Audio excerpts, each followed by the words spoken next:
Good morning. I am Althea Jackson, Director of Boards and Commissions for Louisville Metro Government.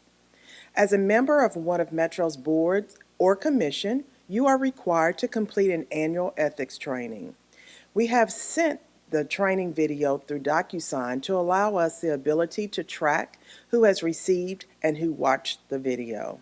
Today, you will hear from Mayor Craig Greenberg, Jackie Lewis, and Andrew Gooch with Internal Audit.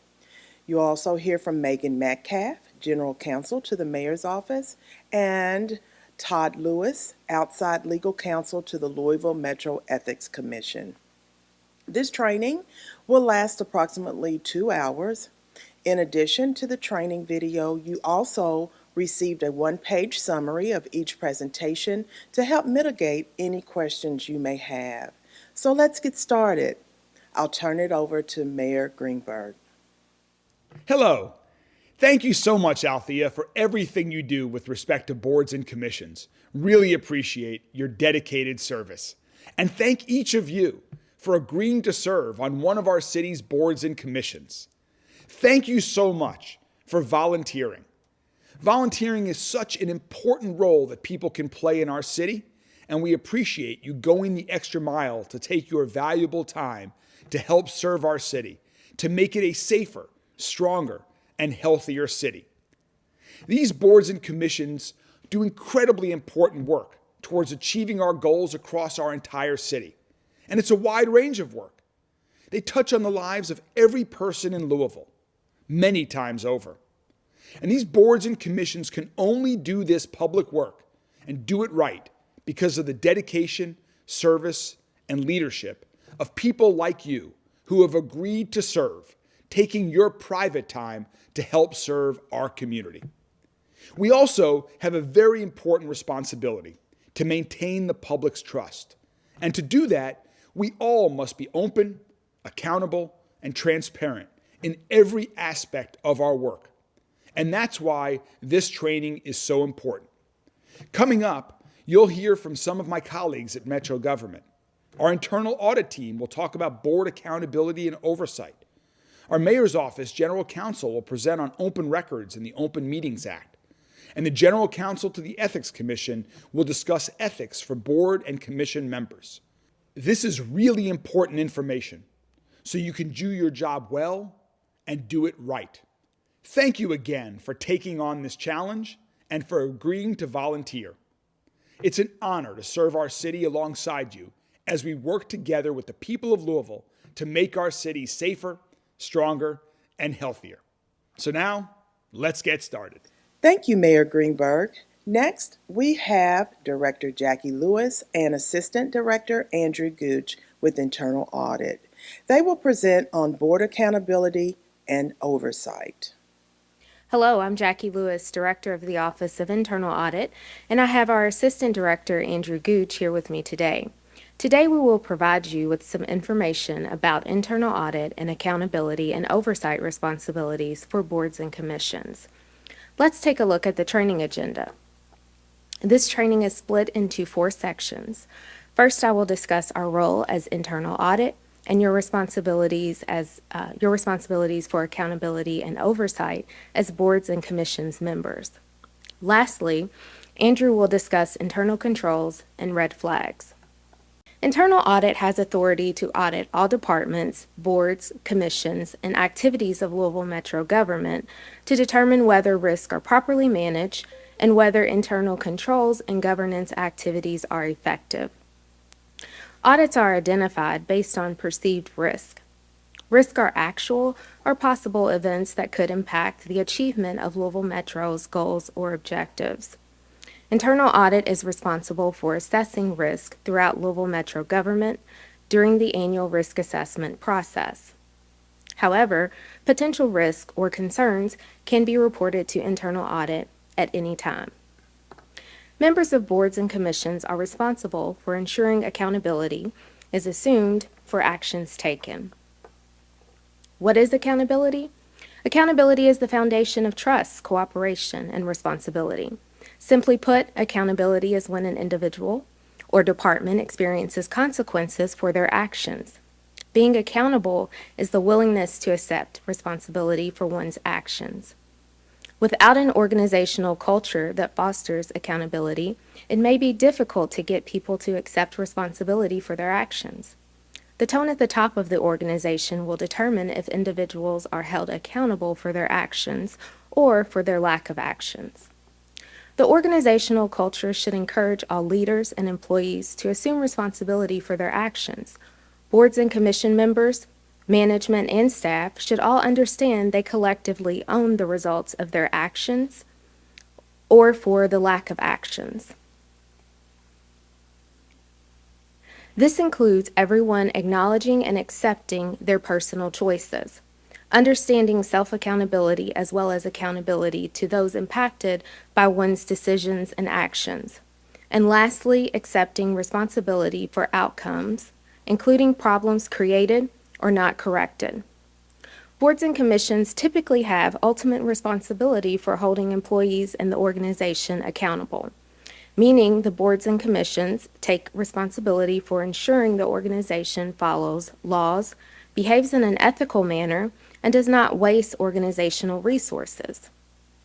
To maintain accountability, boards and commissions should demonstrate commitment to improving governance by performing the following activities: being knowledgeable of laws, bylaws, and regulations relevant to the organization. Policies should be in place to help maintain compliance with the laws and regulations. Ensuring donors' wishes are followed when funds are donated to the organization. Valuing diversity, as diversity can bring different experiences, perspectives, skills, and ideas to the organization. Publishing an annual report and making it available to the public. Ensuring organizational policies and procedures are in place and being followed. If there are no policies and procedures developed for an area or process, boards and commissions should ensure they are developed. This includes adopting a code of ethics and a conflict of interest policy to serve as both an internal guideline for employees and an external statement of values and commitment. Establishing clear and measurable goals and expectations informed by data. Goals should help the organization achieve its mission and align with its strategic plan. Goals should be set high, but realistic, and management and employees should know where the organization stands in terms of meeting them. Performance indicators should be established to evaluate the success of the organization in relation to meeting goals. Boards and commissions should monitor organizational performance based on the achievement of goals. Constructive feedback should be given to management to ensure the organization is on track to meet goals and fulfill its mission. Action should be taken when progress on goals and expectations is not evident. In addition to holding management accountable, boards and commissions should hold themselves accountable. They should periodically evaluate their own performance on the governance functions and monitoring of progress towards performance goals, and the effectiveness of the boards and commissions meetings. Now that we have covered accountability, let's take a look at oversight. Oversight refers to actions taken to review and monitor an organization and its policies, plans, programs, and projects to ensure expected results are achieved, that there's financial responsibility and also compliance with policies, laws, regulations, and ethical standards. Put simply, oversight means looking but not touching. Those in charge of oversight look at a process, program, or project from above, but do not get involved in the day-to-day management. Organizational oversight by the boards and commissions helps ensure due diligence occurs before key decisions, compliance with policies, laws, regulations, and ethical standards.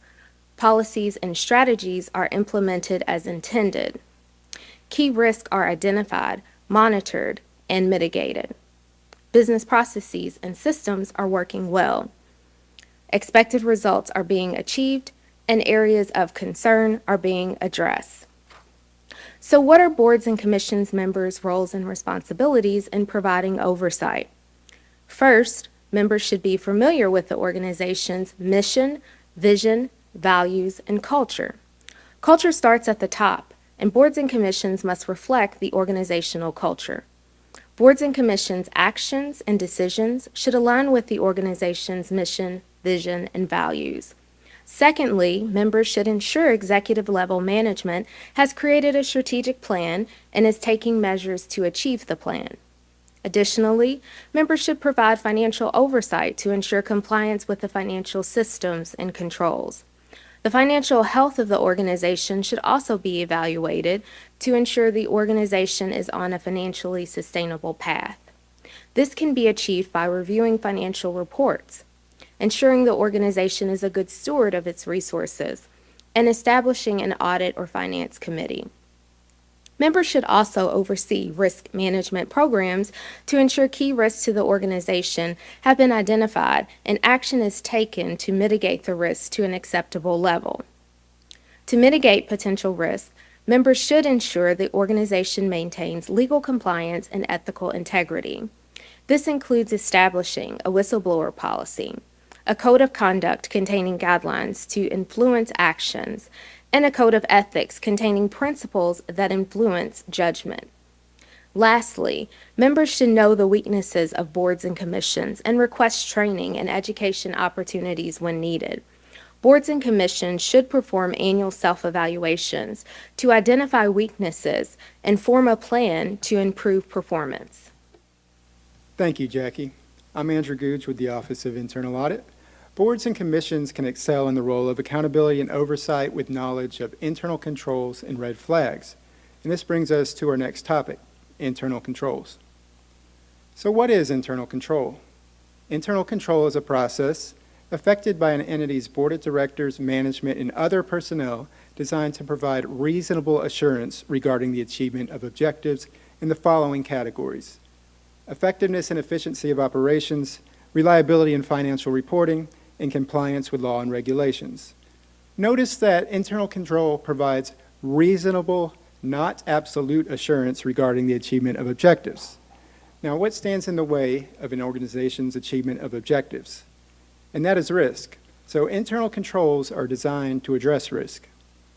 Let's look further at the purpose of internal controls. Internal controls are intended to prevent or detect errors and irregularities, identify problems, and ensure corrective action is taken.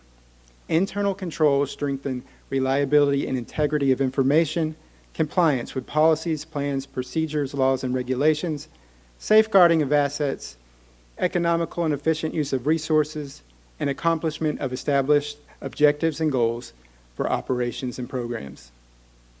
I'm going to cover two types of internal controls, preventative and detective. Preventative controls deter or stop an unwanted outcome, such as error or fraud, before it happens. Detective controls uncover errors or irregularities that have already occurred. Before looking at examples of preventative and detective controls, here are some questions to ask when evaluating or developing them. What could go wrong? That's your risk. What steps have been taken to ensure that something does not go wrong? These are preventative controls. Lastly, how can you verify that nothing went wrong? These are detective controls. Now let's look at some examples.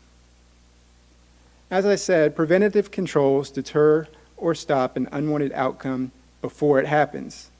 Examples include segregation of duties, which is splitting job responsibilities among different employees to reduce the risk of error or inappropriate action. Typically, the responsibilities of authorizing transactions, known as approval, recording transactions, known as accounting, and handling the related asset, known as custody, are divided. These functions are divided to prevent errors or fraud. Segregation of duties prevents a single employee from both perpetrating and concealing fraud in the normal course of their duties. Segregation of duties may include separating the person who buys goods and services from the person who approves the purchase, separating the person who approves the purchase from the person with custody of checks, and separating the person who has custody of checks from the person who maintains and reconciles accounting records. I have a quick story regarding segregation of duties. This story involves a former Boston office manager who was able to obtain access to checks. She also had access to enter and update accounting records. She was able to write checks to herself by forging her boss's signature, and then would update accounting records to make it appear that the payments were issued to legitimate vendors. When check copies were received in the mail from the bank, the office manager was the person who received the mail and was able to quickly destroy copies of the fraudulent checks. Over a 10-year period, she embezzled $1.3 million. This is why segregation of duties is important. Separate job responsibilities so that a single person does not have the ability to both commit and conceal fraud. From time to time, you may hear or read news stories about an employee embezzling money, and a common theme in these stories is that the perpetrator was a trusted employee. Remember that trust is not a control, but segregation of duties is. The next preventative control example is pre-approval of actions or transactions. This reduces the risk of inappropriate actions or activity. Pre-approvals are typically given for authorization to travel, purchases, and payment of funds. Access controls are another preventative control.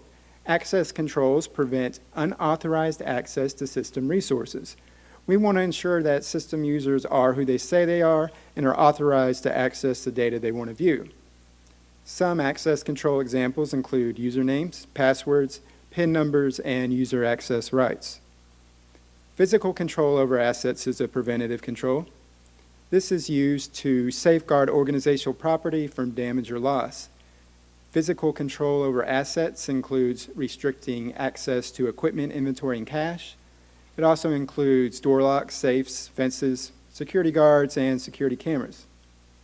Another preventative control is employee background checks and training.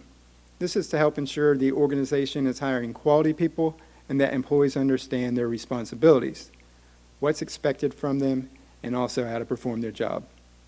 Do you remember the Boston office manager I mentioned that had embezzled the $1.3 million?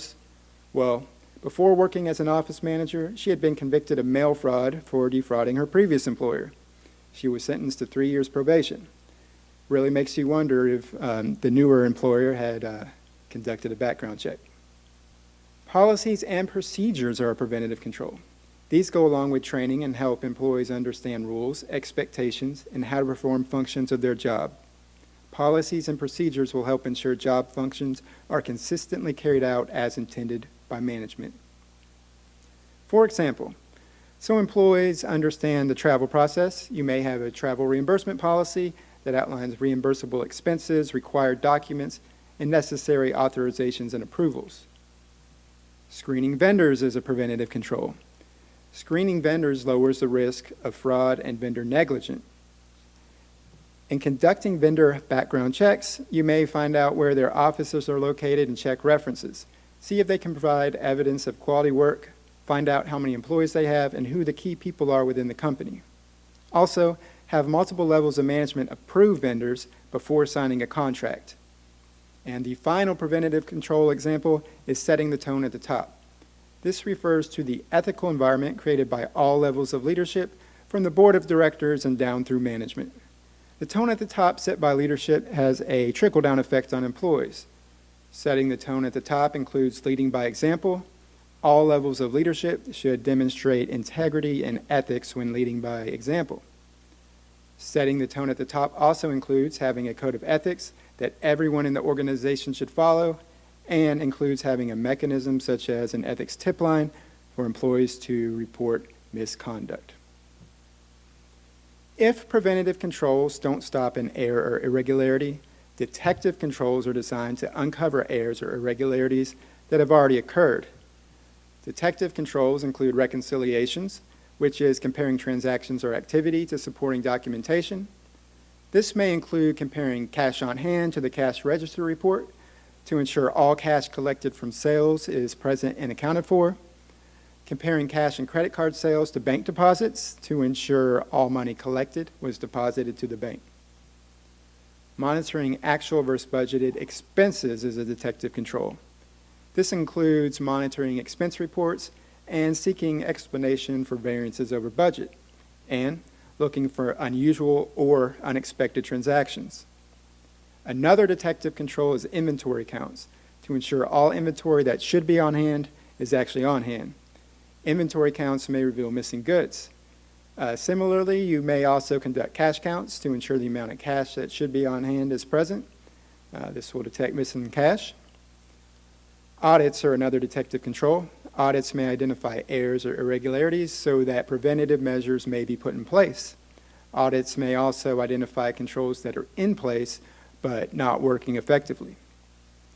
You may also periodically review activities such as cash, payroll, or other expenses to look for anything unexpected or irregular. Exception reports is helpful. This is a control which can detect and list incorrect or invalid system entries or transactions. These reports may quickly alert management that a certain transaction needs a closer look. The final detective control example is an ethics tip line where misconduct or questionable activity can be reported by employees. Per the Association of Certified Fraud Examiners, an anonymous phone or email hotline is the most frequently reported detection method in the initial finding of fraud. And that concludes preventative and detective controls. Let's look at internal control oversight. How do the board of directors gain comfort over internal controls? To start, the board should primarily be made of members who have independence from management. Independence strengthens the ability to enforce management accountability and helps avoid a perception of conflict of interest. Next, the board should oversee the development and implementation of internal controls by the director, CEO, or senior management. Ensure management is both implementing and enforcing internal controls. It's also important to monitor management's response to internal control deficiencies or weaknesses. These problems may be identified in audits by management or the board. Make sure to hold management accountable for responding and acting timely to any control deficiencies or weaknesses. Next, work with management to establish standards of ethical conduct and an ethically sound tone at the top. Help define expectations of financial reporting, transparency, integrity, and ethical values. In establishing an ethically sound tone at the top, ensure direct reporting lines, such as a whistleblower policy and ethics tip line are in place for employees to report misconduct issues or inappropriate and questionable activity. A weak reporting policy can discourage reporting. Reporters should have the ability to come forward without fear of retaliation from management or colleagues. Another part of internal control oversight is to engage in constructive challenge conversations with management. This can be done through the creation of oversight committees or other structures to focus on specialized topics. For example, an audit committee to oversee internal controls. In constructively challenging management on internal controls, weaknesses may be found. Ensure that management implements corrective actions to address any such weaknesses. And lastly, challenge management's assessment of internal and external risks to the organization. Identifying risks is a key component in creating controls that will help an organization reach its goals. Risks should be considered on a continual basis as the organization or business environment changes or grows. And that concludes internal controls. Next, I'm going to cover the final topic, which is red flags. What is a red flag? A red flag is a set of circumstances that are unusual in nature and vary from normal activity. Basically, it's a warning or indicator suggesting that there is a potential problem or threat. A red flag does not necessarily mean that there is a problem, but it's a signal that something is out of the ordinary and may need to be investigated further. Let's go over examples of red flags. Earlier, policies and procedures were given as an example of a preventative control. Board members should be familiar with organizational policies and procedures. If management cannot produce them upon request, this may be a red flag that policies and procedures don't actually exist. There are several red flags that indicate unethical behavior may be occurring at the organization. One is a culture of urgency, fear, and pressure to succeed at all costs. For example, management may create undue pressure by giving unrealistic deadlines or goals. Fear and pressure by management to meet unrealistic demands may drive employees to engage in unethical behavior in order to meet those demands. Think about the 2016 Wells Fargo scandal. Wells Fargo was all over the news for creating millions of fraudulent accounts on behalf of clients. This included checking accounts, savings accounts, debit cards, credit cards, and lines of credit. The bank's clients never consented to opening these accounts. Blame was placed on the bank's marketing incentive plan, which set extremely high sales goals for employees to cross-sell additional banking products to existing customers, regardless if they actually needed them or wanted them. One former employee noted she was expected to sell 8 products per day. But during a monthly sales push, she was expected to sell 20 products per day. The former employee described how impossible the goal sounded, yet there was intense pressure from management to meet the goal. If you did not meet your sales goals, you would meet with management for a coaching session, and the basic message was that your job is on the line. This helped create a culture of urgency, fear, and pressure to succeed at all costs. The next red flag that may indicate unethical behavior is a lack of accountability. Say management ignores and/or denies knowledge of improper conduct by subordinates. This may encourage future misconduct, as employees will not feel there are consequences for their actions.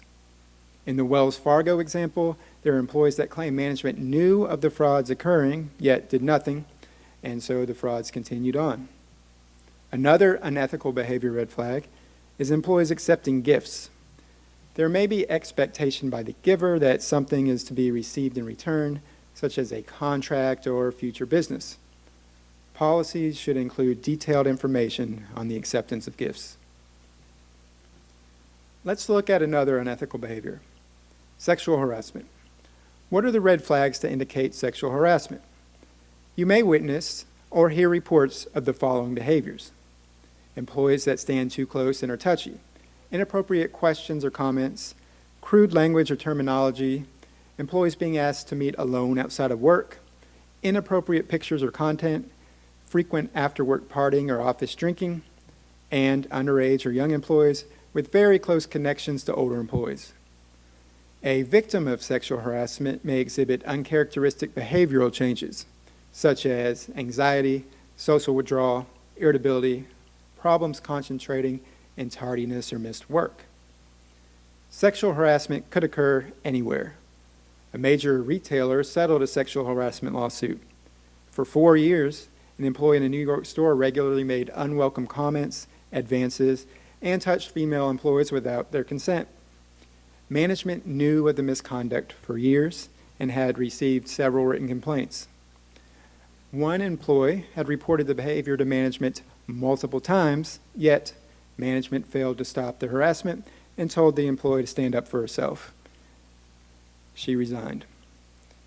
The board of directors should be aware if the organization is receiving reports of sexual harassment to ensure that complaints are addressed. The board should give attention to red flags, such as an increase in the quantity of sexual harassment complaints or an absence of or poorly attended sexual harassment training. Lastly, it's important to ensure employees are aware of the different channels in which sexual harassment may be reported, such as through HR or an ethics tip line. Let's look at procurement and accounts payable red flags. These red flags may indicate an issue with a vendor, contract, purchases, or expenses. The first red flag is if a vendor consistently wins a contract with no apparent competitive advantage. This may signal a rigged bidding process, conflict of interest, or decision makers accepting kickbacks from the vendor. The next red flag is a contract without a defined purpose. If contract payments are made to a vendor and there's no clear purpose as what the contract's for, this may signal an attempt to defraud the organization. There are red flags to signal unjustified sole source awards. Improper sole source awards are used to steer contracts to favored bidders, which may be the result of corruption. Red flags include the sole source award may be just below competitive bidding limits. Previously competitive procurements may suddenly become non-competitive. There may be a lack of justification or documentation for non-competitive awards. There may be split purchases, which is splitting a large purchase across multiple purchase orders to avoid attention and to avoid competitive bidding limits. Lastly, awards below competitive bid limits may be followed by change orders that exceed such limit. Ensure that when sole source awards are given, justification for the awards is documented and that the documentation is retained. Another red flag that there may be an issue with procurement is improper vetting of suppliers. There may be no vendor background checks, or vendors are not approved by multiple levels of management. If you're not sure how your organization is vetting suppliers, it would be a good idea to ensure that there's a process in place. Working with an improperly vetted vendor could be setting you up for fraud, or at the least, bad quality goods or services. Without a defined vendor approval process, employees can circumvent the proper channels when making deals. The employee could unknowingly contract with a fraudulent vendor, or the employee could be involved in an embezzlement scheme. I've mentioned some red flags for contracts, including sole source awards. One concern with contracts is that the vendor is bribing or giving kickbacks to employees. There are red flags that indicate bribes or kickbacks. These red flags include improper selection of a contractor, such as through non-competitive bids, as we've discussed, unjustified favoritism of a contractor, high prices, excessive purchases, and our continued acceptance of low-quality goods, a procurement employee accepting inappropriate gifts, lastly, an unexplained increase in wealth by a procurement employee may indicate bribes or kickbacks. When watching out for red flags, there are unusual purchase indicators that may indicate something is out of the ordinary. This includes a sudden increase in purchase frequency or pricing from one vendor, paying more to certain vendors than expected, purchase orders that are vague or for poorly defined services. This can include blanket purchase orders. As an unusual purchase indicator, you may see erratic expense movement from one period to another. The next red flag is an unusually close association between staff and vendor. This includes staff sharing the same address as a vendor. This could signal vendor or invoice fraud or a conflict of interest. The last accounts payable red flag I'll cover may signal travel and expense fraud is occurring. Red flags include expenses much higher than the previous year, expenses claimed for non-work days, dates on expense receipts don't match the date of the business event, and the amounts or nature of the expense are not typical of the traveler. Next, I'll go over toxic culture red flags. A toxic culture can impact productivity and well-being of employees. What are some indicators that your organization may not be a good place to work because maybe trust and morale have degraded to unhealthy levels? The first sign is employees do not demonstrate teamwork and instead compete with another. Of course, some competition is fine as long as the employees remember they're all on the same team at the end of the day. But in an environment of excessive competition, employees may take credit for others' accomplishments, sabotage one another, or refuse to cooperate together. This can signal a toxic culture, as employees are constantly trying to get ahead of each other and may use each other to try to stay ahead. The next sign that an organization may have a toxic culture is high employee turnover. A bad culture can drive employees away. It can also deter job seekers, and that brings us to the next red flag. The organization has a bad reputation. This can deter job seekers and signal a toxic culture. An organization with a toxic culture may have bad job reviews by former and current employees. A particular company in Kentucky comes to mind when I think of an organization with a bad reputation. I've never worked there myself, but have heard bad things. Looking up the company on Indeed, here are some job reviews. This slide does not show the full reviews, only the headings. So out of 5 stars, you see this company has a 2.3 average. Now you may think I went digging for these bad reviews, but I did not. They were all right there. Look at these headings. Severe micromanagement. The highest ranked review here with 3 out of 5 stars says terrible management. We also have stop, don't do it. High school culture, toxic work environment, worst company ever. Again, I didn't have to go digging for these reviews. I'd say the reviews are a big red flag that the company may have a toxic culture and may want to do something about it. Some other red flags that might signal a toxic culture include a lack of employee trust in management. This can form a divide between management and staff. Lack of management transparency and decision making. This can cause employees to feel out of the loop trust managers less, and feel less company loyalty. The employees may feel less motivated to perform. Another red flag is inconsistencies in the way different employees are treated. Organizational policies may be enforced inconsistently by different managers. And the last red flag I'll mention is unethical activities that are requested, conducted, or tolerated. This includes asking employees to work off the clock and harassment. As an example of unethical activities being requested, conducted, or tolerated, there was a class action lawsuit in Pennsylvania alleging hospital workers were required to work during meal breaks unpaid. Another against a restaurant in Maryland claiming time cards were doctored whenever employees worked over 40 hours a week. This was to avoid paying overtime. It's important to ensure that unethical activities at your organization are not tolerated. I've mentioned many red flags. What can you do if a red flag is identified? You can ask questions to management. Ensure you challenge management for clear answers and supporting documentation where necessary. The answers or supporting documentation may help explain activity out of the ordinary, or it may lead to determination that further investigation is needed. If there is an issue, ensure it's addressed by management. You can also bring concerns to board leadership, such as the board president. The board president may decide how to handle the red flag. If a red flag is identified and appropriate actions are not taken to address it, notify the appropriate administrative body, such as the mayor's office. Lastly, you can request an audit. The audit can further investigate the activity of concern and recommend internal control improvements. The board should ensure that management implements corrective actions noted in the audit recommendations. And that concludes the presentation on accountability and oversight, internal controls, and red flags. If you have any questions, please refer to our contact information with the training materials, and thank you. Thank you, Director Lewis and Assistant Director Gooch, for your informative presentation. Please refer to your one-page summary if you have any additional questions. Next, we have Megan Metcalf, General Counsel to the Mayor's Office.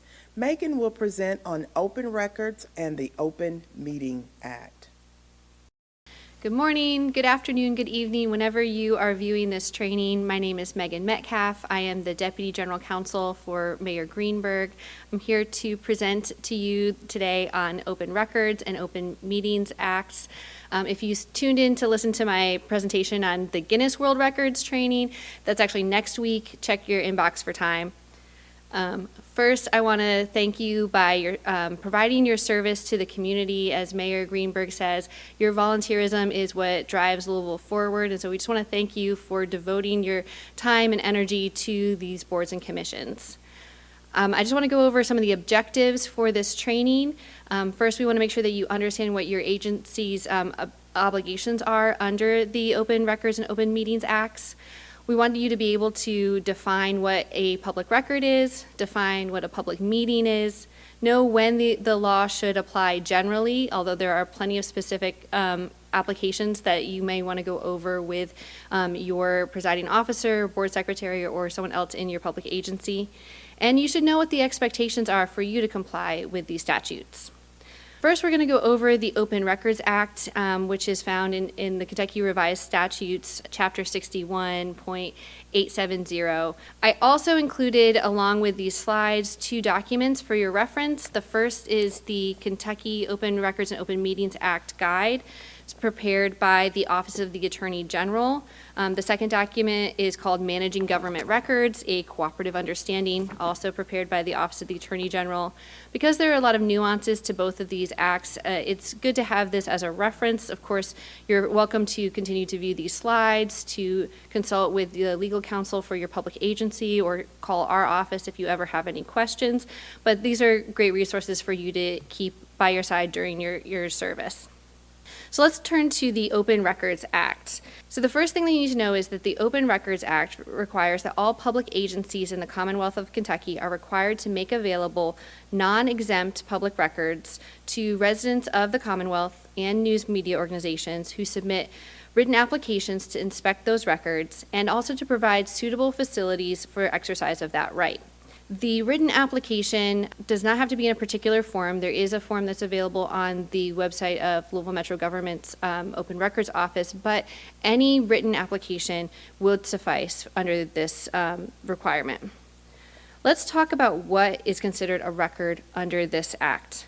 So this was passed in 1976, so the language is a bit dated, but public records include all books, papers, maps, photographs, cards, tapes, discs, diskettes, recordings, software, or other documentation, regardless of physical form or characteristics. In the modern age, that other documentation is going to do a lot of work. Because it also now includes things like emails, databases, and other electronic records that would be considered public records. And all of those forms of documentation apply when they're either prepared, owned, used, in possession of, or retained by a public agency. These become public records even if they were not originally created by the public agency, but were submitted to the public agency on behalf of an application or something else. The term public record also applies to records even if they are subject to an exemption to inspection. So even if you would not be required to make those available to a resident, it still is considered a public record. The next thing that we want to just advise you on is an emerging legal issue.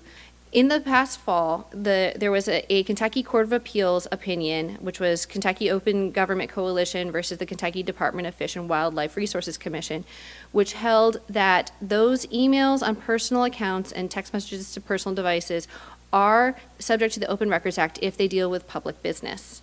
Now, that opinion has a motion for discretionary review up to the Kentucky Supreme Court right now. So that opinion is not in legal effect at this time. However, should the Kentucky Supreme Court decide to take up this issue and affirm the holding of the Court of Appeals, that would mean that emails that you receive to your personal account that are dealing with public business for your position on this board or commission, text messages to your personal device would be subject to the Open Records Act. We would encourage you to speak with your presiding officer, the public agency, to discuss how your agency is going to want to move forward and prepare if those documentation, that document becomes part of the Open Records Act. For this reason, Louisville Metro Government has been transitioning to make official email addresses available to board and commission members for public business. If you don't know what your official email address is, please contact Althea Jackson or your public agency. If for some reason you are a board commissioner that does not yet have an official email address, please flag that so that it can be something that we work on together. Next, we want to talk about who can request records under the Open Records Act. Now, in 2021, there was an amendment to this act which started to restrict who would be allowed to ask for inspection of these records. It's now limited to just residents of the Commonwealth and news gathering organizations. And residents can include both individual people who live here in Kentucky, as well as businesses that are located here, that do business here, or a representative of somebody who lives or does business here.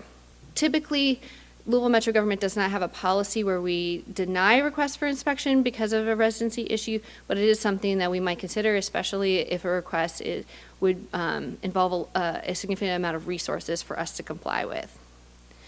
Next, let's go over the public agencies that are subject to the Open Records Act. And if you are viewing this training, it's likely because you have been identified as being a member of a body that is a public agency.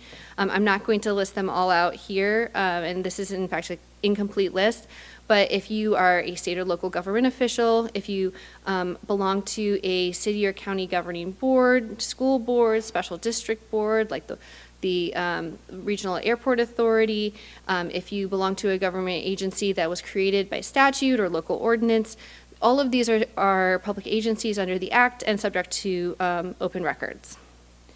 How does somebody actually respond to an open records request? This is something that, unless you've been identified as the official records custodian, you don't have to prepare yourself, but you would need to know what the law is so that you can provide important information to the records custodian. So first, I'd encourage you to review your agency's rules and regulations and know who the officially designated records custodian is. And that individual would be required to provide a response in writing to the requester within 5 business days from the date of the request that the request was received. And that begins the day after receipt. So if somebody were to submit a request on Thursday, the first business day would be Friday, and the response would be due the next Thursday. This also is exclusive of weekends, and it doesn't include legal holidays. Now, there are many situations when an agency would not be able to provide those records, make them available for inspection within that 5 business day limit. And what that agency needs to do is advise the requester in writing that they need an extension, provide a date when they do anticipate that the records would be available, and provide an explanation about why they require that extension.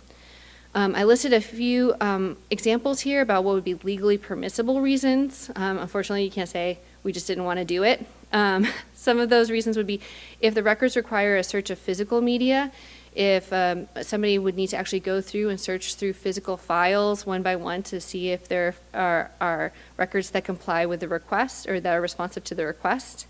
If the records contain a mix of exempt and non-exempt material, such as if there was a request for information that some of it may be deemed to invade a person's personal privacy, as a public agency, we're required to sort through that and to separate the exempt material from the non-exempt material. That obviously takes additional workforce time, and so that would be a reason why we could legally extend the due date for those records to be made available.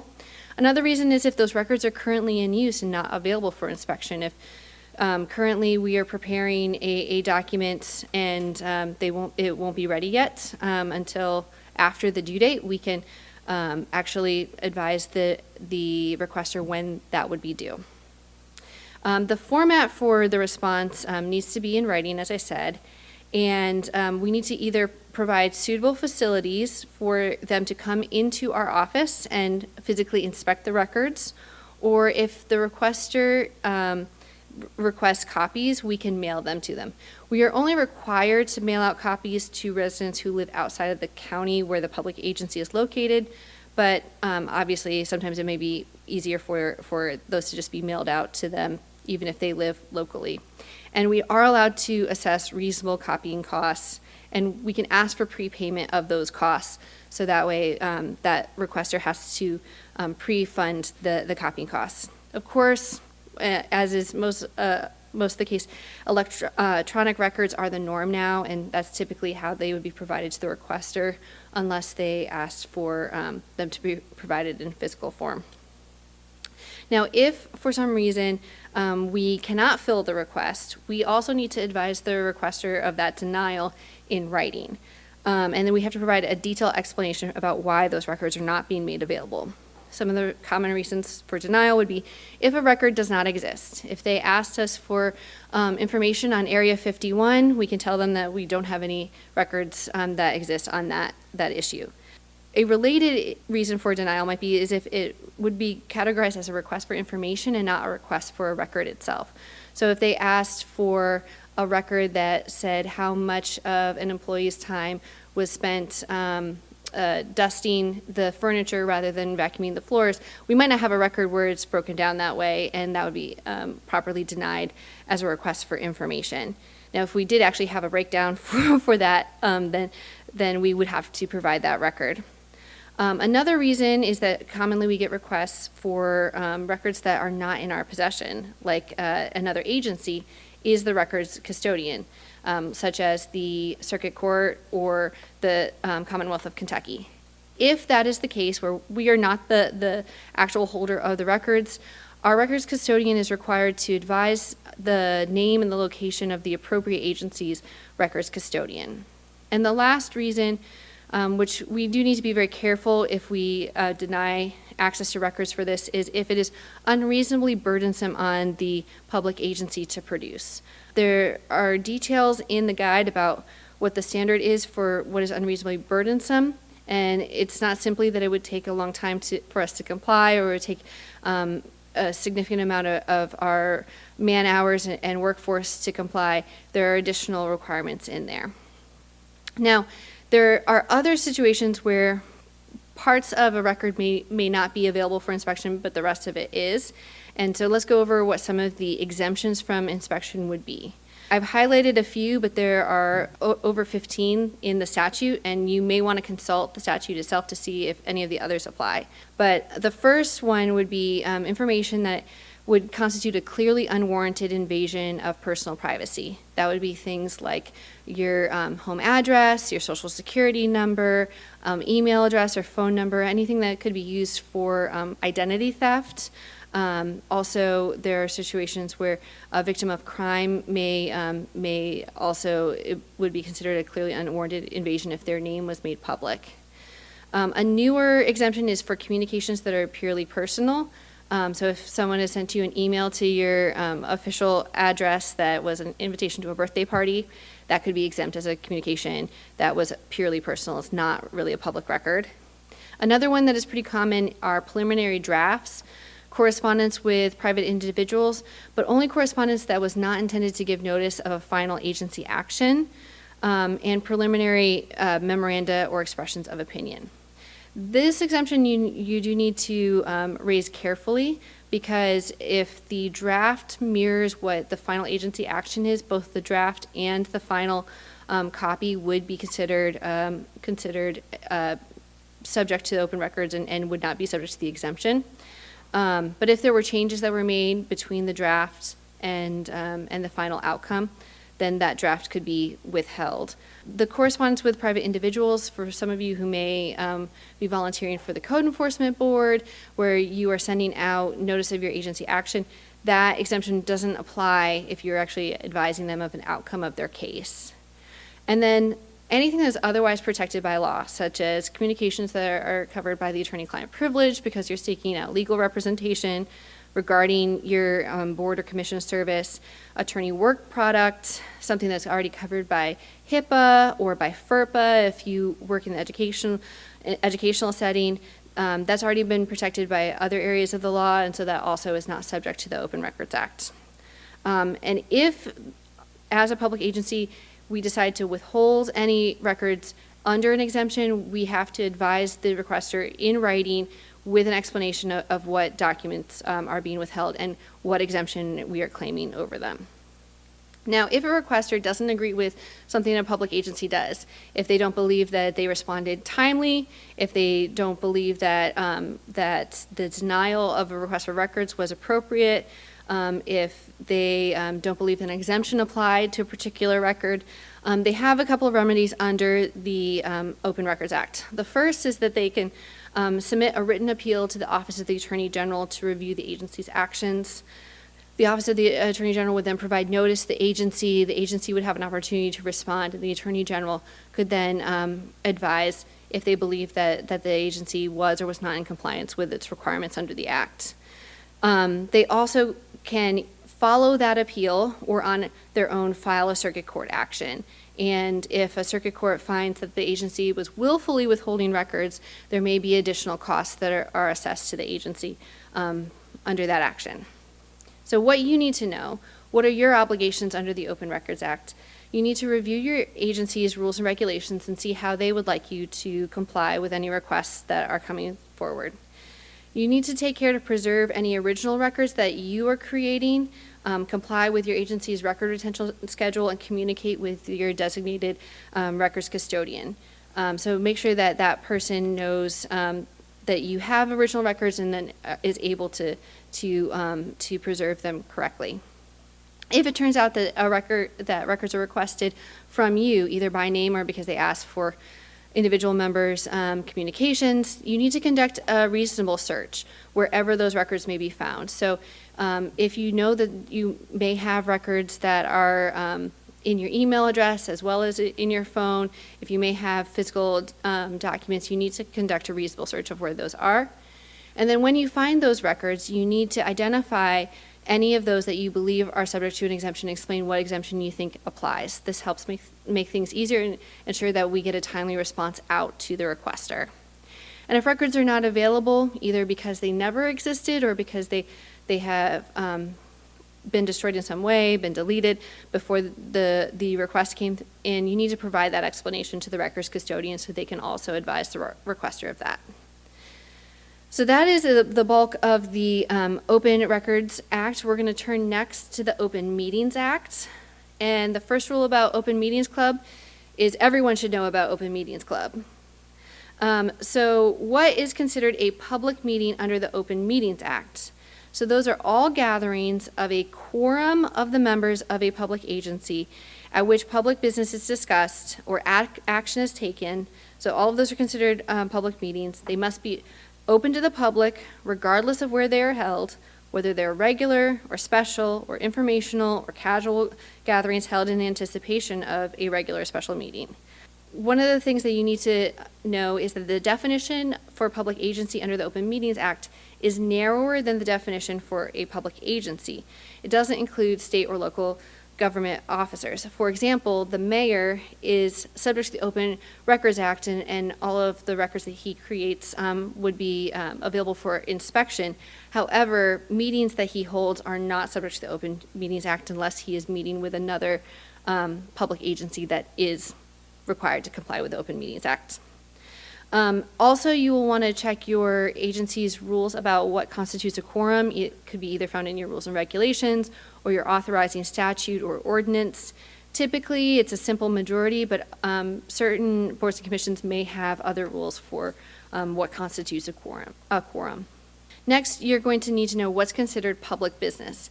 And public business is not every discussion among the members of a particular public agency. If they're discussing, what they want to have for lunch on their break, it is not considered public business. It also doesn't include if they're just discussing when they want to hold their next meeting according to their schedules.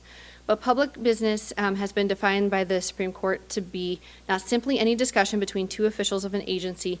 It's the discussion of various alternatives to a given issue about which the agency has the option to take action. And that is from a Supreme Court case in 1998.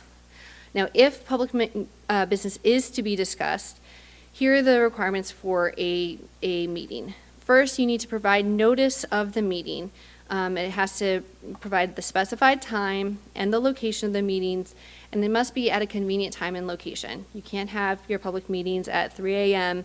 On the corner of Jefferson and 6th. You need to be able to provide it at a time when most people are available to attend and in a convenient location with adequate considerations about seating capacity and other requirements. Make sure that it's ADA compliant, for example. Now, the agency is not required to find the most convenient time and the most convenient location that would require them to do some sort of polling or anything, but it still needs to be reasonable as what's convenient to the general public. Now, since COVID, the State General Assembly has allowed video teleconferencing. You'll want to check with your agency's rules to see if that is permitted. But video teleconferencing for meetings is now allowed in most settings. If it turns out that no two members of a public agency are going to be in the same location when they teleconference in, that agency may not be required to have a physical location as long as that's noted in the notice requirement. So it says that this is going to be a virtual only meeting and provides information to the public about how they can tune in. Now, if the agency decides to do video teleconferencing, they're not required to provide a recording of that meeting, a video recording of it, but if they elect to do so, that video recording would then be subject to open records. Another requirement that they have to do is they have to make sure that they take adequate minutes that cover the topics that were discussed and how what the outcome of that public business is. They have to allow for public attendance, and again, they have to make adequate considerations about the space, the seating capacity, and other requirements for the public to actually be able to have access to the space and be able to attend the meeting. One of the things that the agency is not required to do or not allowed to do is they can't require identification in order to attend a meeting. However, they might be allowed to require someone to identify themselves if they want to speak during a public comment period, for example. And they also need to make sure that they allow the media and other news gathering organizations in, and that they permit recording of the meeting that's by a third party like the media or another attendee from the public, as long as it's not disruptive to the meeting itself. Now, if a special meeting needs to be called, those are called by the presiding officer of the public agency. And that notice that goes out has to be provided in writing with the time, the location, and an agenda. And I highlighted this because the agenda is something that is unique to just calling special meetings. And it has to be provided as soon as possible to every member of the agency. No one gets left out from the agency. Every media organization that has registered asking for this kind of notice to be provided at least 24 hours in advance. And then that notice also needs to be posted in both a conspicuous location, both at the location where the special meeting is going to be held and at the public agency headquarters. Now, in certain circumstances, there may be emergencies where that 24-hour notice isn't allowed, and a reasonable effort needs to be made to notify the media, the members of the agency, and otherwise. During the media meeting itself, the chair must make sure to record what the emergency was in the minutes to state the reason for the emergency. And discussion at the special meeting must be limited to the circumstances of the emergency. It can't go off into other subjects. With the special meeting requirements, the topic of discussion must be included in the agenda, and discussion during the meeting can be limited only to those topics that are listed on the agenda. There are certain circumstances that allow a public agency to close their session. Sometimes it's called executive session to the public, but only certain subjects are covered in those. Notice has to be given about the general nature of what is going to be discussed in the closed session, and also it needs to be noted in the minutes. And then a motion has to be made and carried in open session. So a member of the public agency has to say, I move that we go into closed session for the stated reason, and it has to be voted on by the public agency. Some of the examples for what they could discuss in closed session would be discussing collective bargaining agreements, discussions about particular employees, student, or members' appointment to a particular role, dismissal from their particular role, or discipline. However, general discussions about the workforce, such as discussing about whether or not they're going to offer paid parental leave or whether or not they're going to switch healthcare providers, those kind of employment discussions cannot be held in closed session. And another big one would be discussing pending or proposed litigation. Now, if a party believes that a public agency is violating some aspect of the Open Meetings Act, what can they do? And first, what they have to do is they have to write a complaint to the presiding officer of that agency. The presiding officer then has 3 business days to respond. So what can a party do if they believe that there's been a violation of the Open Meetings Act? First, they have to write a complaint in writing to the presiding officer of that agency, and it needs to include the circumstances of the violation and what they are proposing the agency needs to do to correct it. For example, if they were to say that they believe that they are not making meetings available to the general public because the location that they picked was not a convenient location because it's not accessible to people with mobility disabilities. That might be something that they would include in writing, as well as a proposal for where they could hold the location or how to make it accessible to individuals with mobility disabilities. The presiding officer then is required to provide a response in writing within 3 business days to the complainant. And if for some reason they are not able to find a resolution, the complainant could then appeal to the Attorney General's office. Now, they have 60 days to make that appeal once they get the response from the agency, and the AG's office would then advise if they believe that the agency's been in compliance. So what do you need to know about your obligations under the Open Meetings Act? Again, the most important thing is to check your agency's rules and regulations, know when a quorum is going to how many members would constitute a quorum, and then you need to ensure that you're never discussing public business when you're in the presence of that number or greater. Something that you also need to be aware of is that the Attorney General does not take kindly to having serial meetings where you are trying to evade the quorum requirement. For example, if 5 members of a 9-member board would constitute a quorum, if you make sure that you meet to discuss the same matter with 3 at a time so that you can come to an agreement before the public meeting, that would be considered evading the requirements of the Open Meetings Act and would likely be found to be in violation. Another thing that you need to make sure that you're doing is helping to just make sure that your agency is complying with the notice and attendance requirements. So if you don't believe that notice is going out to the public on time, or that the time and location is not convenient to the public, especially for special meetings, your obligation is to make sure that that is known and to bring it into corrective action. And you need to follow the appropriate guidance for how to move it into closed session. So know that you're required to make a motion for it in open session. State the reason that you're going into closed session. Make sure that you're never straying away from that subject, the reason that you went into closed session, and that you're moving into other subjects during that closed session. And then ensure that the appropriate documentation is made in the minutes. So when you're passing the minutes, and that you've made sure that you've made that appropriate documentation in there. So those are it's a basic overview for the Open Records and Open Meetings Act. Again, thank you for your service, and please reach out to us if you have any questions. Have a good day. Thank you, Megan, for that very helpful presentation. Up next, we have Todd Lewis, General Counsel to the Ethics Commission. Good morning. I'm Todd Lewis, Legal Counsel to the Louisville Metro Ethics Commission.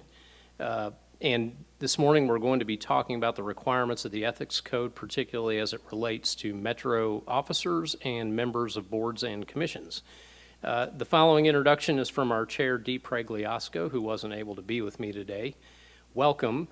The Ethics Commission believes that this training, besides being required as part of your position, should be critical for helping you understand the Ethics Code in a very practical way. It's a code that seeks to help government be transparent, to do the right thing, and to remember who you are serving, the public and the public interest. Today, the topics, as we set out in slide number 3 here, that we're going to try to hit on are the definitions used by the Ethics Code. Number 2, the 5 or 6 standards of conduct, which are required of Metro officers and members of boards and commissions. The financial disclosures that you will be required to file and update. The standards for nepotism. The procedures of the commission through complaints and advisory opinions. The protection of employees with regard to allegations of a violation of the Ethics Code. And finally, our newest provision of the Ethics Code, lobbying, which, believe it or not, is actually going to have a practical effect on all employees, including members of boards and commissions. In slide number 4, I've put the website for the Ethics Commission so you can find most of this information, including a copy of the code itself if you find yourself needing to research anything, or reaching out to the commission, or locating the forms that you'll need to file, such as financial disclosures. In slide number 5 here, who is the Ethics Commission? It consists of 7 members. They are appointed by the Metro Mayor and then ultimately approved by Metro Council. The code says that they are to be chosen by virtue of their known and consistent reputation for integrity and their knowledge of Louisville government affairs. Having served as their legal counsel for a year, I can assure you that's true of all 7 members of the commission. There is an attempt by the code to ensure that they reside in different Metro Council districts so that we represent everyone geographically throughout the county. They serve for a term of 3 years at a time, and they are allowed 1 consecutive term, so 2 3-year terms consecutively if they are reappointed. And there are provisions for removing members of the commission for what's considered malfeasance. I don't believe that's ever occurred, but there is such a provision. There is a requirement that Metro officers and others covered by the code attend a training session, so if you're watching me today, you're doing that. Let's talk about the definitions in the code. Beginning with slide number 8 here, the important ones that I want you to be aware of are the definition of a conflict of interest, the definition of an entity, of a financial interest, since that impacts when an issue presents a possible conflict of interest under the code, and then the notion of what's called a private interest. For many of you, you serve in some capacity with regard to non-governmental, nonprofit organizations, and you will want to know how your association with a nonprofit is impacted by the ethics code as well, and that's where the term private interest comes in. First of all, a conflict of interest. It has a general definition that says here in slide number 9, any action, decision, or recommendation by a Metro officer, and that would include, by the way, when I say Metro officer, assume until told otherwise that a member of a board or commission fits within that term as well. Metro officer acting in his or her capacity which would benefit the financial or private interest of the Metro officer or of a family member. Family member is another term we're going to discuss in here because it is important for you to be aware that things your family members do may create a conflict of interest for you with regard to your association with Metro government, not just nepotism. The term does not include actions that have what are considered a remote impact on financial interests or private interests. So what is an entity? That's the important takeaway here is, of course, that's your corporations that you're familiar with, nonprofit and for-profit entities, but it can be any unincorporated association or group. For example, a labor union is considered an unincorporated association, and there are many other versions. So anything that's an ongoing group that you're a member of, if there is a Metro action at issue that could benefit that group, whether it's registered or not as a corporation, could involve you in the conflict of interest principles. The next definition we want to look at is financial interest, and most people have a general idea what that means. The code has a very specific definition of financial interest. It is any right, title, legal, or equitable share in an asset or transaction which will result in an increase or decrease in your income or your net worth or the income or net worth of your family member. Again, hang with us. We're going to get to the definition of family member here in a moment. We had an example this is a very broad definition that I want you to be aware of. We had an example come through a trial this summer with the Ethics Commission in which the question was a non-disclosure agreement signed with a private corporation, did that alone create a financial interest in the individual who signed it? And the answer was yes, because by law, those are considered to have a value to both of the parties. And that was a contract that was signed even before employment became an issue. So there are many, many things that can meet the definition of financial interest to be aware of. And then next in slide 12 is what it means to have financial gain. Of course, that's any ascertainable increase in your net income or net worth. The important thing here is there is a de minimis exception, and the term de minimis is a legal term that means more or less something so small as to be inconsequential. So there's a little bit of wiggle room exception there. The next thing we want to look at that I've already mentioned is the term private interest. So private interest is employment, board membership, or participation in the management or operations of an entity. Remember the term entity we used. So this is where we get to the idea that you need to keep in mind most of the code applies and looks at conflicts of interest for your financial interests, so things that are going to put money in your pocket or money in your family member's pocket. But the important thing for you to take away here is you can be associated by board membership or participation in the management of a nonprofit entity, and if the Metro government action is going to benefit that entity, presumably if it's nonprofit, it's not putting money in your individual pocket, but if your action is going to benefit that nonprofit that you have that association with, it also is covered by the principles of the Ethics Code. Now, I want to take a step back here and just remind everyone that the code, and I would say Metro government in general, values its members of boards and commissions and employees. It values the fact that they associate with nonprofits. So we're not discouraging that. It's very much encouraged. In fact, we want your skill set, your memory, your experience to come from those places. The important point is to be aware that your associations like that could implicate a conflict of interest in a given situation, not to tell you that you can't become involved with nonprofits.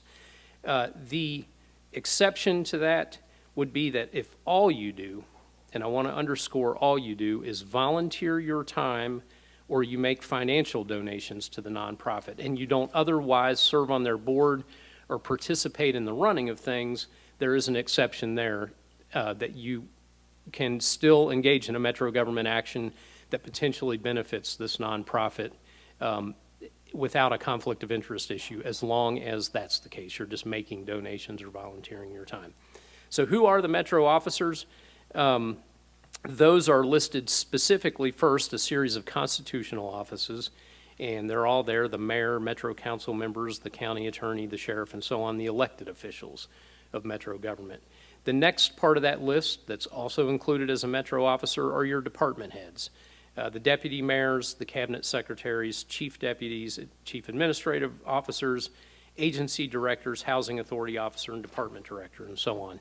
Most of you listening are actually going to meet one of the definitions that are in slide 16 here, and that is you're an employee or you're a member of a board or commission that has the authority to enter into contracts that exceed what's called the small purchase level in the procurement code. Right now, as we speak, that's $40,000. So if you have the authority to enter into contracts in which you'll saddle Metro government with the obligation to pay more than $40,000, you are considered a Metro officer, and beyond that, it doesn't matter what your title is. You can be the janitor. But if in your department as the janitor you can spend more than $40,000, you'll be covered as a Metro officer. And then the next one, which will be all of you on boards and commissions, you've been nominated or appointed by the Metro Mayor and Metro Council to an agency who has what's called regulatory authority, or you have independent authority as a commission or board to expend funds on behalf of Metro government. At last count, we had I believe, over 60 different boards and commissions in Metro government, and a great many of those have what's considered regulatory authority or the authority to expend funds. Some of them don't have either one of those. If you have a question about whether your board or commission is covered, there is an advisory memo available from the Ethics Commission that specifically lists all of the boards and commissions in Metro government, together with the Ethics Commission's analysis of whether they are covered or not. But that's the rule on how they're covered. Next, we're going to look at who is the family member. We keep talking about family members. The important thing to take away here is you might think you know who your family members are, but we're interested in what the code says counts as your family member, and there's some parts of it that may be a little surprising. If you're looking at the chart here, you will see that it includes your spouse or domestic partner. It includes the parents of you and the parents of your spouse or domestic partner.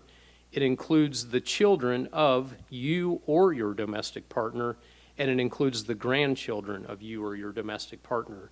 As to you, with regard to grandparents, it's your own grandparents that are considered part of the family circle, and your own siblings. A note on the term domestic partner, and this is looked at in our slide 18. Generally, anybody who's a dependent that you're claiming as a dependent for tax purposes will fit within that definition, even if they don't meet one of the other terms, children, parents, grandparents, and so on. And then here is the important part. The Ethics Code, as many ordinances in city government, have attempted over the years to take account of what are considered non-traditional relationships. For example, household relationships with same-sex couples and the like. So, number one, those type of relationships are covered as within your orbit of family members. The second thing to note is that in the wake of the Supreme Court's decision in Obergefell that requires states to permit legal marriage between same-sex couples, that the Ethics Code does not turn on that one way or the other. So that if you are in a non-traditional relationship, but you as a couple have decided not to avail yourself of an official marriage, you would still potentially be covered as a domestic partner. So please be aware of that. It doesn't just turn on whether you're formally married or have a marriage certificate. All right, let's look at some of the standards of conduct. We've tried to break that down in slide 20 into what I think of as 5 broad areas of things you ain't supposed to be doing if you're covered by the ethics code. And the first one is that you're not supposed to use your official position to secure unwarranted privileges and advantages. We'll talk a little bit more in depth about what that means. The second thing is you're not supposed to act in your official capacity where you have a financial or private interest at stake, and it might reasonably appear to an objective observer that your judgment is going to be impaired if you engage in that transaction. It prevents soliciting or accepting things of value under the again, this thing with circumstances that appear to be for influencing you or for gaining access to you. There is a ban on using information that you learn through your course of governmental duties to secure your own financial gain. And then finally, it is a violation of the standards of conduct to not make the proper financial disclosures, and to not disqualify yourself from a situation in which you have a financial conflict of interest. We're going to go over each one in a little more depth, so hang with me here. Looking at the prohibition we call A and B in section 2102 of the Ethics Code, that's the unwarranted privileges and advantages section, and the section on things that appear will impair your judgment. On the first one, the thing that we want to impress on that one, that's gaining unwarranted privileges or advantages for yourself by use of your official capacity. The code prohibits you from attempting to do that, not just that you completed it, but just that you asked. So I want you to be aware of that. We have a case that we completed this summer. It's on our website if you want to read the details of the final order, in which one of the violations of the Ethics Code involved an attempt to secure an unwarranted privilege and advantage. Now, in that case, they actually went forward and got the privilege, but just the asking for it can be enough to get you in trouble.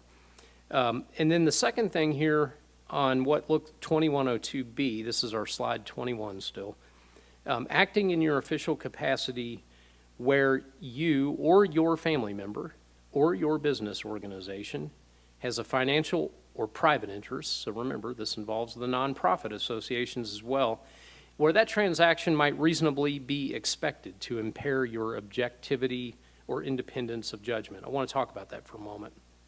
That is what the law calls an objective test. So in other words, the code would disallow you from engaging in a transaction where you've convinced yourself that you're not really doing it because for an improper purpose, and you've convinced yourself that the person offering you the thing is not really doing it for an improper purpose. You're required as a Metro official to take a step back and ask, what would the ordinary, reasonable member of the public think was going on if you engaged in this transaction? It's what I call it don't look good test. And it's real simple. If it don't look good, it ain't good. And that's all you need to know. When you're about to engage in a transaction that you know some member of the public is going to think doesn't look good, then it's probably already going to violate the code. The next thing here in our slide 22 are soliciting or accepting gifts, loans, and so on, things of value. Very, very similar to the one we just talked about, and also has that objective test. A couple things to take away from this. The first thing is it covers anything of value. Remember, we talked about the non-disclosure agreement that a Metro officer had signed with a private corporation. The only purpose of that agreement was to talk further about employing that individual. However, the law considers you, when you sign a contract, including a non-disclosure agreement, to have already obtained a thing of value.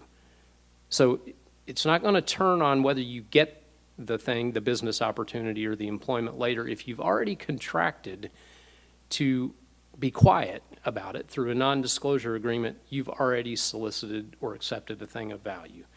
The next thing to note about this is it includes the term solicitation. Again, this is an attempt type of thing.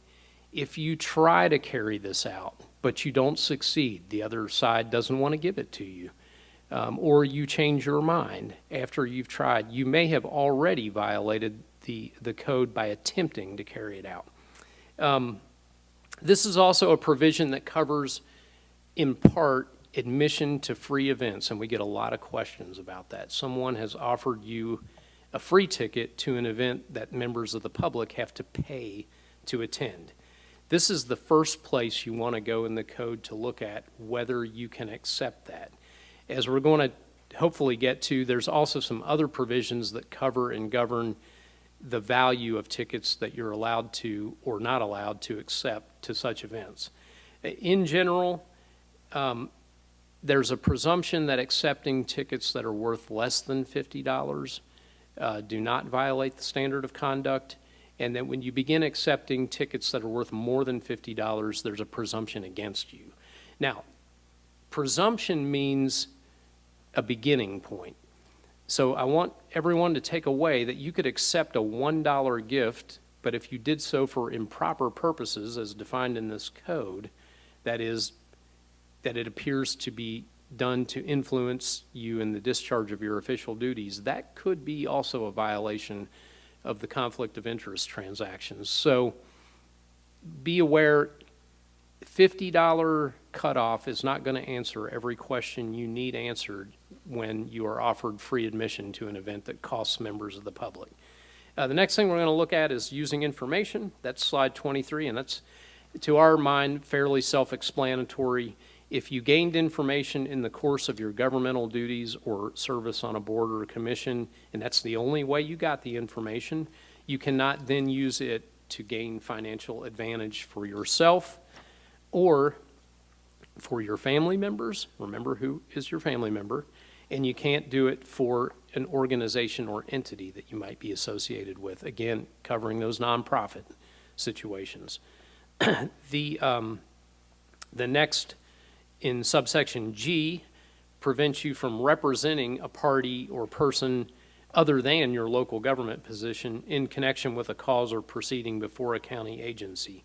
So you can't sort of act as the advocate for some private interest to a government agency or entity once you are affiliated with Metro government, except that you're allowed to represent your own board or commission and its interests to other governmental agencies. There are a bunch of exceptions to these conflicts, so if in your mind already you're thinking, what about this, what about this? There's a good chance that it will be covered by one of those. So in slide 25, we begin the list of exceptions. It's kind of long. These are things that might be they might be a conflict of interest if we looked at them only under what we just talked about, but then they are given an exception in the code. The first one is giving or receiving a public award for public service. The thing I want to impress for you all there is public awards for public service are awards that are given for service you already did. So you completed some act of public service, maybe years of public service, and because of all that, someone comes along later and says they want to present an award to you in a public ceremony. This is not a direct quid pro quo where you're paid to speak at an event. If you're doing that, then that's not an exception to the conflict of interest rules, so you then have to go back and look at the rules we just talked about to ask whether you can be paid for that. There's an exception that allows you to take commercially reasonable loans in the course of an ordinary lender's business, and of course everyone needs that exception so they can conduct business or their regular life. And there's an exception for what's called reasonable hosting in connection with public events, appearances, and ceremonies. The thing I want everyone to remember on the reasonable hosting exception is that's not a gaping exception allowing you to then accept all those free tickets to events that have a ticket price. There's been questions like that in the past. It's not an exception that covers all those provisions. Going on to E, you're allowed to accept a gratuity for performing a marriage ceremony. I cannot tell you as I stand here today, I remember which Metro officials are even allowed to do marriage ceremonies, but if you are one of those, you can accept what's called a gratuity. Gratuities are, of course, small tips, not large amounts of compensation. And then finally, you are allowed to participate in the enactment of an ordinance, resolution, or another matter requiring a vote. So a lot of you on boards and commissions will be engaged in things that require a vote. If no financial interest accrues to you as a member in general of a business, profession, occupation, or group to any greater extent than similarly situated members. And we've had questions about this one before, so I'm going to try to describe it a little bit, what this exception means, with an example. The example I like to use is if you are a barber and you are also a member of Metro Council or a board or commission, and you presumably come to your position on council with a lot of knowledge about the hair industry and barbering, then you could promote an ordinance that benefits all barbers in the metro area equally. What you could not, and then this exception would apply, because it may have benefited you as a barber, but it benefited all barbers across the city, and it was a good idea, presumably. What this would not allow you to do is, for example, create a nonprofit that promotes the interests of barbers and steer a government grant into that individual nonprofit organization that you may be a member of. So we've had requests like this. If the transaction is going to benefit you individually and not every single other member of your occupation or group, then it's not going to be under an exception of the code, and you're going to have to look back at the original conflicts of interest rules we just got done talking about. The next one, subsection I, is participating in the enactment of an ordinance, resolution, or a matter requiring vote if the financial gain is conferred on a nonprofit. So we do have an exception here, but let's see how it works so we know if we can do this for the nonprofits that we're engaged in. How can you aid a nonprofit through your actions as a Metro government official? If you have disclosed the association to us, the Ethics Commission, how would you do that? You would put that in your financial disclosure form or a supplement to your financial disclosure form, or in the case of Metro Council, you disclosed it to the clerk of Metro Council and the voting body before you acted on it. And I want to add this. When you disclose your association to the nonprofit, you don't get to just say, I have a conflict of interest, and then not tell the clerk or the commission what the conflict of interest is. You're going to need to disclose exactly what the entity is and what you're getting out of it, or what they're getting out of it. So just saying, I have a conflict of interest, and then move on is not going to do it. If you have any questions about this, of course, you can ask for an advisory opinion, and we'll talk about how those work later. And this still has the exception where if all you do is volunteer your time or make donations to the nonprofit, but you do not otherwise engage in management activities or serve on the board of the nonprofit, you can always benefit a nonprofit if all you've done is make a donation or volunteer for them. And that's on our next slide, discussed there. The next exception is you can request information or provide assistance on behalf of a citizen as long as no compensation in any form is given to or accepted by you or anybody in your family. And remember the definition of family members. And finally, we all occasionally have issues that come up in our private capacity with government. For example, assuming that you live in Metro Louisville, you could have an issue with the taxation authorities for your own individual or business purposes. It's allowed that you can interact with the officials of that agency if it's impacting your individual, but do not use in any way your capacity that's connected to Metro government when you have that interaction. Okay, so let's talk about what the financial disclosures are that you have to do.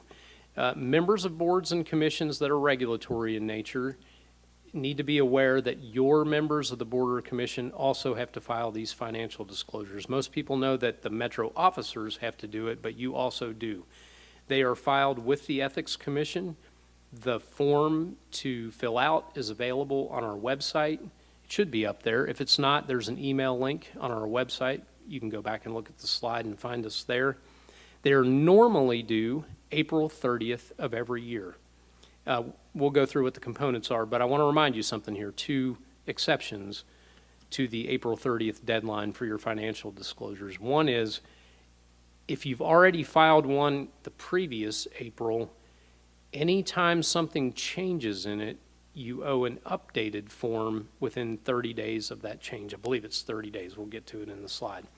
The other thing is, and this is very important for everyone running for office this year, if you are an incumbent in office that's on the ballot, you also have to update your financial disclosures within 30 days of your filing to rerun for the office you're in. This year, the filing deadline for officers, we have Metro council members and a few other offices like county commissioner that are on the ballot this year. The filing deadline was, I believe, January 6th. It was last Friday, January 6th, 2024. That would make your financial disclosures due on February 5th with the Ethics Commission. So what has to go in it? Of course, your name, your business address, the title, the occupation of you and the occupation of your spouse. You have to disclose various business affiliations and your employers. The name and address and phone number of every business that you're affiliated with that does business with Louisville government or any metro agency, and any metro officer in which anything you have an ownership interest worth $10,000 or 5% of, or you received in excess of $5,000 in compensation. So this is your full-time employers and any other way. For example, if you own rental property and gain more than $5,000 in a given year, that belongs on your financial disclosures. Number 6, the real estate that you own, the location and zoning of property in Jefferson County in which you have an interest of $10,000 or greater, or your family member does. There's an exception for your personal residence, but it's otherwise very broad. Gifts that you have received or what are considered honoraria, a gift for engaging in a speaking event, that are worth more than $200 in the aggregate from a single source. So if you did 5 speaking events and you obtained $50 gifts each of the 5 times, then you add them together for $250, which would then require you to disclose those gifts in your financial disclosures. And finally, debts or credits that you have, your debts of $10,000 or more, or debts that are owed to you, with the exception of the debt for your primary residence or debts that you accrued for ordinary household goods. So that's your ordinary household credit cards. So April 30th is the normal deadline with the exceptions we talked about. If you're newly appointed to office, you have 21 days following your appointment to file the financial disclosure. And then we talked about material changes there. That's any gift, loan, gratuity, favor, economic opportunity with a value of $25 or more, except when you have a good faith belief that it doesn't exceed the disclosure amount. The financial and private interest in a matter that's pending before Metro Council has to be disclosed, and the officer has to disqualify from participating in that matter.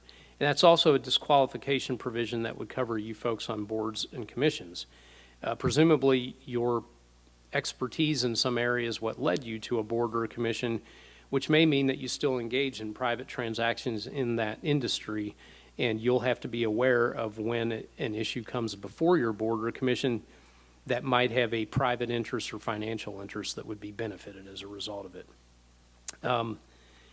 The disqualification provisions are in 2103F. We're going to talk about those under financial disclosures in a little more depth, because a lot of people, we get a lot of questions, and we've seen instances where they appear not to understand what it means to disqualify themselves from something. So we'll go over that a little later in the presentation. The next portion of disclosure is when you have a private interest or financial interest, directly or indirectly, in any contract or matter pending before an agency, that it goes on your financial disclosure form that's filed with the Ethics Commission. Who has to do the disclosures?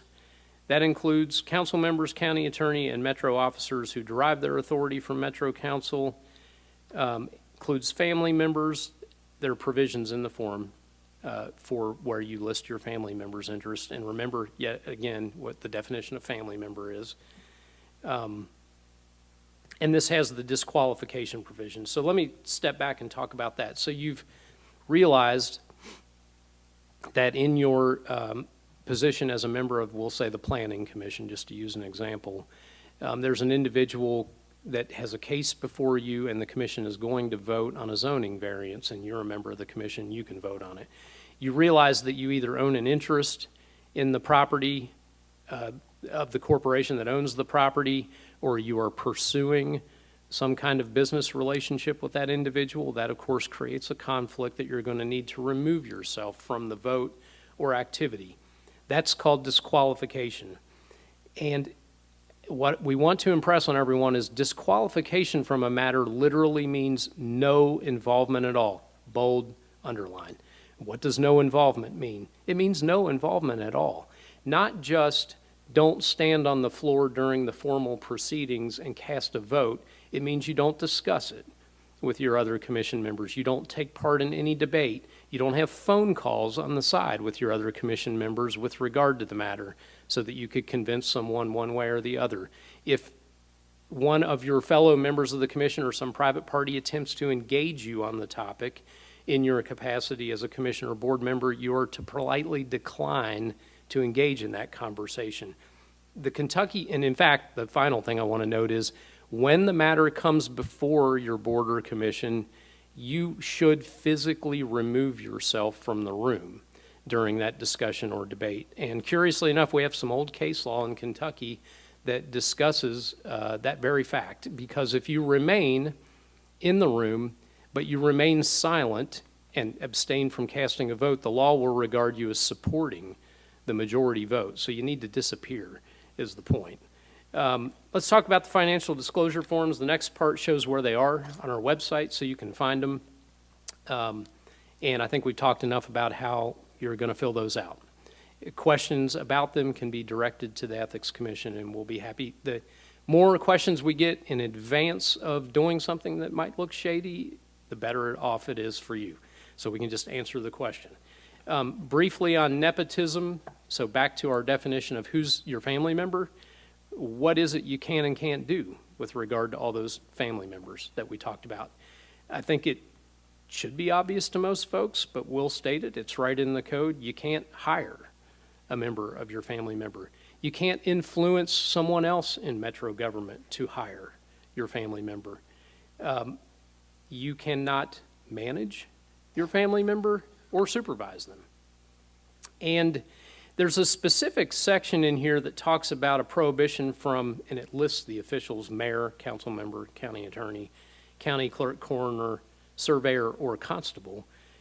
Prevent them from employing at all a family member anywhere inside their office. So that one covers, they can't work in your office, whether you're directly supervising them or not. This used to be a fairly accepted practice across the state and is in some areas that don't have ethics codes. So it was necessary for the code drafters to come out and just say, for those specific officials, family members can't work in your office at all. Next thing I want to note is this covers more than just traditional employment. These prohibited nepotism transactions cover also appointments to positions. That's you if you're on a board or a commission. So there need not be a salary. You need not be considered a traditional Metro government employee. If there's a position that exists, which includes positions on boards and commissions, one cannot appoint or seek to appoint a family member to that position or try to influence someone else to appoint a family member to that. Nepotism covers those. One area that's under consideration right now, and we don't have a definition of yet, but we should have an opinion shortly, is whether there's any exception for what is a volunteer that is not considered appointed to a position. The term of art used by the code is appointment to a position, so the commission will be ruling on whether volunteers are or are not covered by that provision shortly. Watch our website for that. So who are we, the Ethics Commission? How does all this work? You might know that there's a process for making complaints. Either you made one or you were the subject of one. But we also have a process for advisory opinions, and that's what we like to impress upon folks covered by the code more than the complaint procedure. We are required to issue them. Any Metro officer, a candidate for Metro office, a housing authority employee, or now a lobbyist may request those advisory opinions. We get plenty of requests from members of boards and commissions too. The important takeaway here, all you have to do is go online, look for our form, fill it out, and send it back to the Metro Ethics Commission. We normally meet once a month. We do have a process, if it needs to be expedited, for giving you a provisional opinion before the full commission meets to consider it. So you want to say what your time frame is. And please be aware that if we're getting it last minute because you didn't bother to ask us till last minute, we may or may not be able to fulfill your request. But things come up faster than our monthly meetings, so we try to answer those with a provisional opinion. We do try to answer you back in your time frame that you're asking for. The more facts you provide, the better. I would say an easy majority of advisory opinion requests that we receive don't contain enough facts up front for us to finish the opinion. We usually have to come back and ask for more information. So provide as much as you can. The final takeaway about an advisory opinion, these are not intended for something you already did. So we've learned a little bit about the ethics code. We've learned a little bit about how to avoid conflicts of interest. If you went ahead and did it anyway, thinking you were allowed to, don't come to us for an advisory opinion to stamp with our approval what you already did. The code doesn't allow us to do that. And in fact, if someone makes a complaint against you, you may end up in the complaint procedure. So ask before you act. And the complaint procedure is next. That's what we'll talk about.